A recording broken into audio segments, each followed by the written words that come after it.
Hello my dear student, welcome back to our YouTube channel English Qualifier. I am Dharmendra Naruka. Today we are going to read our next approach that is on your screen. Here it is situational approach. आज हम बात करेंगे मेरे भाई situational approach की. इससे पहले हम दो अप्रोच की बात पहले कर चुके हैं, एक तो स्ट्रक्चरल अप्रोच की बात कर चुके हैं और एक हम CLT अप्रोच की बात वहां पर कर चुके थे. तो इस वीडियो में आज हम बात करेंगे सिचुएशनल अप्रोच की. So without any further delay let's get started और बात करते हैं सिचुएशनल अप्रोच के अंदर क्या बात इंपॉर्टेंट है. अब देखिए, जो चीज आपको स्क्रीन पर दिखाई दे रही है उसको मैं आपको समझाने की कोशिश करता हूं और आप करिए समझने की कोशिश. देखिए, वर्ड्स के मीनिंग्स उन सिचुएशंस पर डिपेंड करते हैं जिनमें इन्हें यूज किया जाता है. तो इस चीज को समझने की कोशिश करना कि वर्ड के जितने भी मीनिंग्स होते हैं ना, वो उस तरीके की सिचुएशन पर बेस होते हैं जिनको उस सिचुएशन में यूज किया जाता है. यानी जैसी सिचुएशन होती है वैसे ही वर्ड्स का मीनिंग हो जाता है. यानी कहने का मतलब ये हुआ कि वर्ड अपना मीनिंग सिचुएशन के आधार पर चेंज कर लेते हैं. तो वर्ड्स का मीनिंग जैसी सिचुएशन होती है सेंटेंस में उस आधार पर चेंज हो जाता है.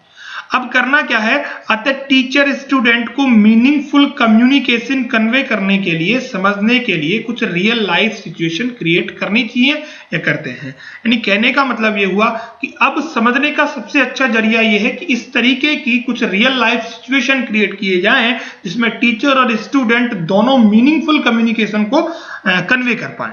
तो ये काफी ज्यादा इंपॉर्टेंट है. अतः इसे सिचुएशनल अप्रोच कहा जाता है. यानी जैसी सिचुएशन होती है वैसा वर्ड मीनिंग हो जाता है, इसीलिए इस अप्रोच को नाम दिया जाता है सिचुएशनल अप्रोच. तो मुझे लगता है कि ये वाला जो सेंटेंस था आपके सामने, जो पैरा था, वो सभी को अच्छे समझ में आ गया होगा. ये पूरी अप्रोच यानी जो सिचुएशनल अप्रोच है इसको पूरी को डिस्क्राइब करता है, एक्सप्लेन करता है. अब आपको करना यह है कि चैनल को सब्सक्राइब कर लीजिए.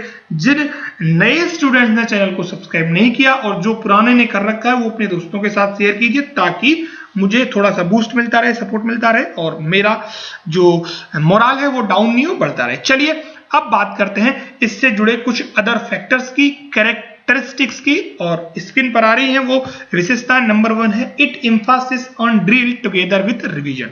अब देखो, ड्रिलिंग है ना, ये ड्रिलिंग के ऊपर काफी ज्यादा फोकस करता है ना, और वो भी रिवीजन के साथ साथ ड्रिल किया जाए और बार बार क्या किया जाए, रिवीजन किया जाए ताकि चीजें अच्छे से क्लियर हो जाए. नेक्स्ट देखिए, a lot of examples are given a little time. यानी कम समय में काफी सारे एग्जांपल्स पर फोकस किया जाए, उनको प्रिपेयर किया जाए. तो दो बातें समझ में आ गई. चलिए नेक्स्ट देखिए, questionnaire techniques is adopted in this approach. इस अप्रोच के अंदर जो टेक्निक यूज की जाती है वो क्वेश्चनियर अप्रोच है. यानी कहने का मतलब ये हुआ कि यहां पर क्वेश्चंस के माध्यम से बच्चे को काफी ज्यादा चीजें सिखाई जाती है. ठीक है, एक ही एन आएगा, ये याद रखना है. ठीक है, चलिए ये बात समझ में आ गई. नेक्स्ट देखिए, stress on new vocabulary, revision, repetition और स्ट्रक्चर. यहां पर जो स्ट्रेस किया जाता है नई वोकैबुलरी पर, बार बार दोहराने पर, रिपीटिशन पर और स्ट्रक्चर्स पर स्ट्रेस किया जाता है. सिचुएशनल अप्रोच के अंदर इन बातों पर काफी ज्यादा फोकस किया जाता है. नेक्स्ट है two sided involvement of teacher and students. यानी कहने का मतलब है टीचर भी एक्टिवेट पार्टिसिपेट करता है, स्टूडेंट भी एक्टिव पार्टिसिपेट करता है. तो यहाँ पर टू साइड इन्वॉल्वमेंट हो जाता है. नेक्स्ट देखिए, टीचर क्रिएट्स लैंग्वेज. अब यहाँ पर भाषा का जो निर्माण करता है वो कौन करता है, टीचर करता है. वो क्लास में जो लैंग्वेज क्रिएशन का काम करता है वो टीचर करता है. तो ये बात अच्छे से समझ में आ गई सभी को, आई होप. नेक्स्ट देखिए आप, इसकी क्या विशेषता हो सकती है. नेक्स्ट है appropriate teaching aids and materials are used to create proper situation. यानी प्रॉपर सिचुएशन क्रिएट करने के लिए कुछ टीचिंग एड्स की जरूरत और मटेरियल्स की जरूरत होती है ताकि सिचुएशन को अच्छे ढंग से बच्चों के सामने क्रिएट किया जा सके, दिखाया जा सके. सो एप्रोप्रिएट टीचिंग एड्स यहाँ पर जरूरी होते हैं. नेक्स्ट देखिएगा, और इस एप्रोप्रिएट टीचिंग एड्स के अंदर क्या क्या हो सकते हैं ये देख लीजिए आप. Room situations, models, charts, flash cards, flannel cutting etcetera क्या हो सकते हैं, टीचिंग एड्स हो सकते हैं. किस अप्रोच के अंदर, आपकी जो सिचुएशनल अप्रोच है उसके अंदर ये कुछ टीचिंग एड्स हैं, उनका यूज आप आसानी से कर सकते हो. तो ये तो बात रही इसकी कैरेक्टरिस्टिक्स की. अब बात करते हैं इसकी मेरिट और डिमेरिट्स की, यानी एडवांटेज और डिसएडवांटेजेस की. सबसे पहले बात करेंगे मेरिट्स की. इस अप्रोच के क्या क्या फायदे हैं. देखिए सबसे पहले training is easily understandable by real situation, है ना। अब देखो ट्रेनिंग है ना, उसको आसानी से यहां पर अंडरस्टैंड किया जा सकता है, उसको समझा जा सकता है, किसके द्वारा, रियल सिचुएशन के द्वारा समझा जा सकता है। तो यहां पर रियल लाइफ सिचुएशन क्रिएट करके एक इसकी जो विशेषता है, जो इसके फायदा वो ये है कि यहां पर ट्रेनिंग को बड़े आसानी से समझा जा सकता है। नेक्स्ट है it is action based so it create interest, है ना।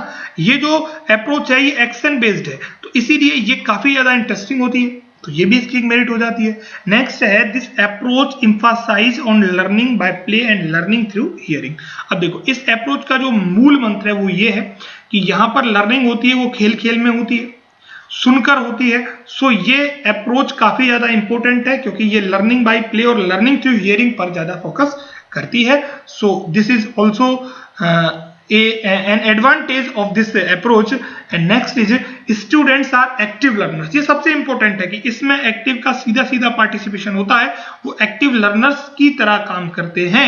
सो ये काफी ज्यादा इंपॉर्टेंट हो जाता है। नेक्स्ट है आपका it follows principle of simplicity, variety और इंटरेस्ट, है ना। ये सिंप्लिसिटी, वेराइटी और इंटरेस्ट के प्रिंसिपल को फॉलो करते चलती है, तो ये भी एक इंपॉर्टेंट इसकी मेरिट हो जाती है। तो मेरिट के अंदर हमने 5 बातें पढ़ी। एक तो ट्रेनिंग रियल सिचुएशन पर होती है, उसको आसानी से ग्रहण किया जा सकता है। ये एक्शन बेस्ड है तो इंटरेस्टिंग होती है। इसको लर्निंग बाय प्ले और लर्निंग थ्रू हियरिंग से सीखा जाता है, तो ये भी इंपॉर्टेंट है। स्टूडेंट्स एक्टिव लर्नर्स का रोल प्ले करते हैं और ये सिंप्लिसिटी, वैरायटी और इंटरेस्ट पर के प्रिंसिपल पर ये फॉलो करती है, उसके पथ पर चलती है, तो ये भी काफी ज्यादा इंपॉर्टेंट हो जाती है। तो these are some merits of this particular approach, I mean to say situational approach. तो मेरिट्स की बात हो गई, अब हम बात कर लेते हैं इसकी डिमेरिट्स की। इसके अंदर कौन कौन सी डिमेरिट्स हो सकती हैं, यानी कहने का मतलब ये हुआ क्या क्या बातें जो सुटेबल नहीं होती। देखिए क्लासरूम के हिसाब से some selected words and sentence pattern are learned only. अब देखिए इसके अंदर कुछ एक सेलेक्टेड वर्ड्स और पैटर्न सिखाए जाते हैं और बच्चों को लिए ज्यादा की जरूरत होती है, तो यहाँ पर थोड़ा सा कमी रह जाती है। तो चलिए नंबर 1 पे ये हो गया। नंबर दूसरा देखिए it is not fit for learning prose, poetry and grammar, यानी ये तीनों के लिए प्रॉपरली फिट नहीं होती। ये प्रोज को, पोइट्री और ग्रामर तीनों को नहीं सिखा सकती, तो एक डिमेरिट इनकी ये भी हो जाती है कि ये सभी के लिए इक्वली इंपॉर्टेंट नहीं है। नेक्स्ट है सुटेबल फॉर लोअर क्लासेस, यानी ये छोटी क्लासेस के लिए तो काफी ज्यादा सुटेबल है, लेकिन हायर क्लासेस के लिए ये सुटेबल नहीं है। यानी हायर की बात हम करेंगे तो हायर क्लास में इसका यूज करना उतना सुटेबल नहीं होता, तो ये अपर क्लासेस के लिए काम में नहीं आती। नेक्स्ट है class becomes monotonous by over drilling. अब देखो यहाँ पर ड्रिलिंग पर, रिपीटिशन पर ज्यादा फोकस किया जाता है। अगर आप किसी चीज को बार बार रिपीट करोगे, बार बार ड्रिलिंग करोगे, तो वो मोनोटोनस यानी वो इंटरेस्टिंग नहीं रहेगी, वो क्लास मोनोटोनस हो जाएगी, बच्चे इंटरेस्ट लेना कम कर देंगे, तो एक डिमेरिट ये भी हो जाती है। समझ में आ गई बात सभी को। चलिए नेक्स्ट देखिए। नेक्स्ट है teaching ads is not possible for contents, यानी देखिए हर कंटेंट के लिए टीचिंग एड्स पॉसिबल नहीं होते, है ना। कुछ एक चीजें ऐसी होती है, सिचुएशन ऐसी होती है, उनको किसी प्रॉपर चीज के माध्यम से दिखाया जा सकता है, लेकिन हर एक चीज को प्रॉपरली नहीं दिखाया जा सकता। तो कुछ कंटेंट जो एब्स्ट्रैक्ट होते हैं उनको हम टीचिंग एड्स के माध्यम से प्रेजेंट नहीं कर पाते, तो यहां पर वो चीजें पॉसिबल नहीं हो पाती, तो एक डिमेरिट ये भी हो जाती है। And last is it needs trained teacher. सबसे बड़ी जो दिक्कत है वो ये है कि इसके लिए ट्रेंड टीचर्स की जरूरत होती है, और in our country trained teachers की जो रिक्वायरमेंट है वो ज्यादा है, लेकिन इतने अवेलेबल है नहीं। तो हमारे देश में इस अप्रोच में जो एक डिमेरिट बनती है वो है कि हमें ट्रेंड टीचर्स नहीं मिल पाते, तो एक डिमेरिट ये भी हो जाती है। तो ये बात रही डिमेरिट्स और मेरिट्स की। इस अप्रोच के अंदर हमने डिमेरिट्स, मेरिट्स, कैरेक्टरिस्टिक्स और इसकी कुछ बातों का हमने स्टडी यहाँ किया।